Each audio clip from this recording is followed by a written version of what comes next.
Thanks, Corey. I want to start with a story. When I was 10 years old, I was the first person in my grade 4 class to read 100 books. Yes, it was a big deal. Mom was proud, the teacher was proud, it was all good.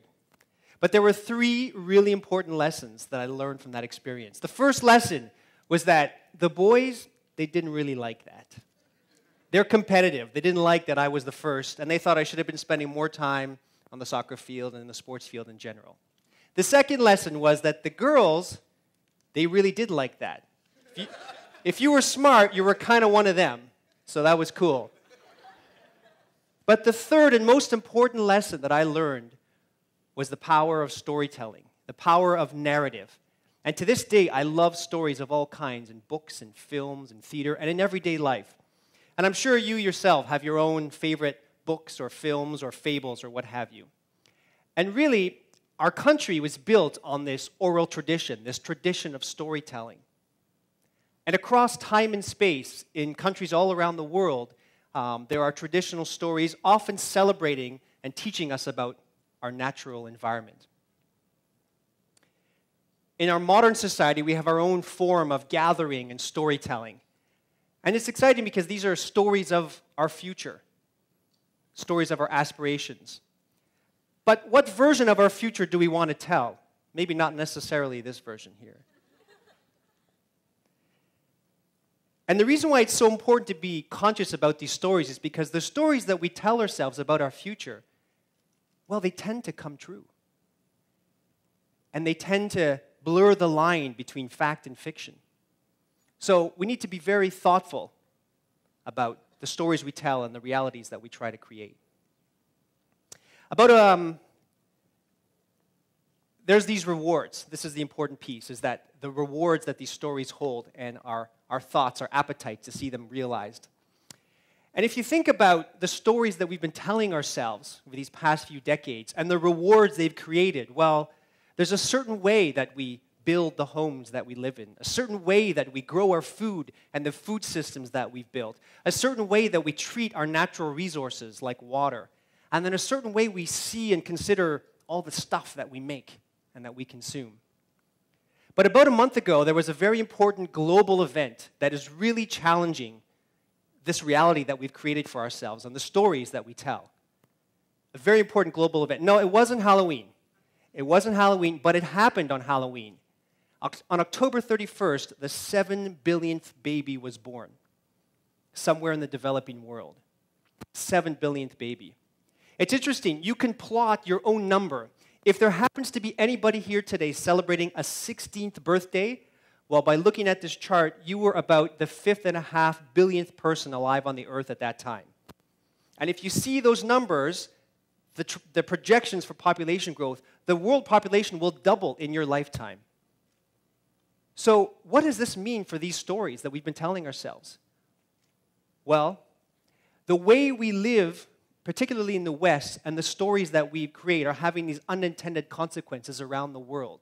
So for example, the shanty towns or the favelas in Brazil, the famine that we hear about all the time in Africa and turn away, the water pollution and water scarcity in places like India, or the numerous dump sites all around the world that just are housing the stuff that we make, consume, and discard without a second thought. These are the stories we've been telling ourselves. The thing is that there are some stories we simply cannot change. These are the universal laws of nature, physics, chemistry, the biology that tells us we need clean water, we need clean air and clean soil and biodiversity to support life on Earth.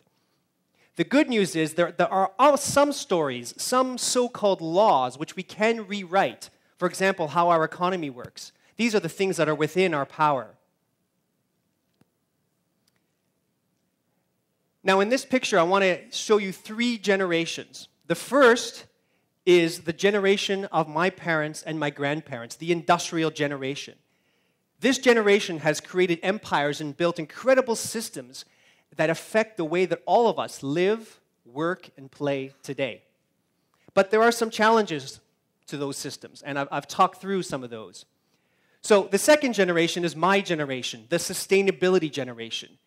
And we've taken steps to correct this. And so we've built amazing tools and techniques, carbon footprinting, water footprinting, incredible awareness campaigns for energy conservation, for waste reduction. We've tried to move our governments in the direction of policies that recognize that the economy is just a part of the environment and not the other way around. And we've made some progress, but it's not enough. It's not enough today, and it's definitely not enough in a world of 7 billion babies and counting. You have the potential to become the regeneration. By imagining it, you can create it.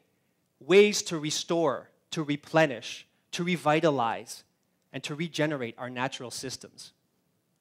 You can be that regeneration, but you need to reimagine the rewards of the stories that we tell and the stories that we create. You need to reimagine the rewards. So the thing about this is, how would those reimagined rewards materialize and manifest? Well, let me give you a few examples. Buildings that produce more energy than they consume. I can tell you for a fact, right now, there are houses being built around the world that do exactly that. They exist in places like China and India and Australia. And you know what? Even here in Canada, we have such homes. Regenerative grazing. So just by managing the grazing cycle of cattle, we can have them eat grass, which is what they should be eating, and not destroy the land. It increases sustainable food production, and it restores grasslands in the process. The bottom right, wetlands and watersheds that are literally brought back from the dead. And in the process, they bring back the vegetation, the wildlife that enjoy them, and they also create points of gathering and points of pride for the people. This is a picture of something called the Wadi Hanifa in Riyadh, Saudi Arabia. 4,000 square feet of restored wetland over a 10-year period, and a thing of beauty. And then biodegradable, renewable materials like this product that's made from the roots of mushrooms and can be used as a replacement for styrofoam in packaging. These are the examples of the regeneration. These are examples that don't simply do less harm. They restore, they replenish, they revitalize. Like a healer, they nurture our nature. They bring back biodiversity. And they offer hope for our humanity. This is the regeneration. But this kind of thinking is risky, you're saying. This kind of thinking is tricky.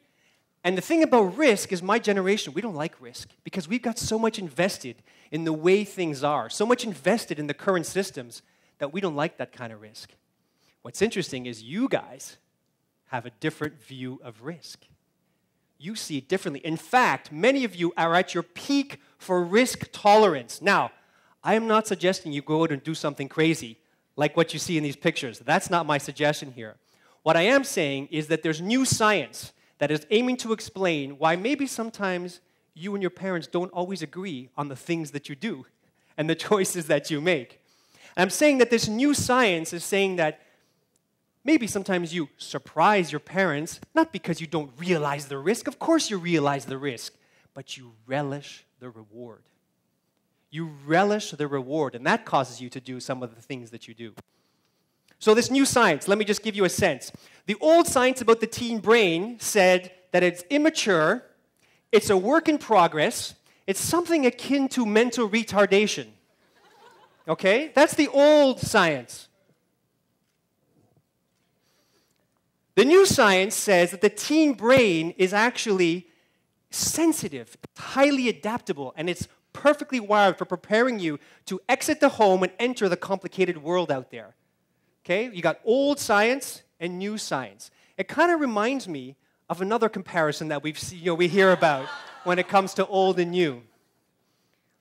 So what's interesting about this is when I think of old and new, and I think how you are exquisitely adaptable and you relish rewards and you don't think about the risks, I say, who better to think about replenishing our natural capital? Who better to rethink our relationship with the environment in a way that's reciprocal? We heal it, and it takes care of us and our health.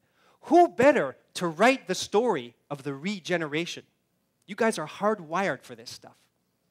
And what's awesome is that you are already perhaps the greatest storytellers of our time. Every day, using social media and multimedia, you are documenting the world around us, and you're sharing it with an audience of potentially millions. It's already happening. And also, you and your peers are already driving environmental and social innovation in incredible ways around the world. So this stuff is already happening. And I'm asking you to be a part of that regeneration. I'm going to end, as I began, with a story. A few years ago, I met a very wise Japanese man at a conference in Pittsburgh. And we met by the cheese tray. And we started talking about the day's events. And he said, you know, we've spent the whole day talking about green.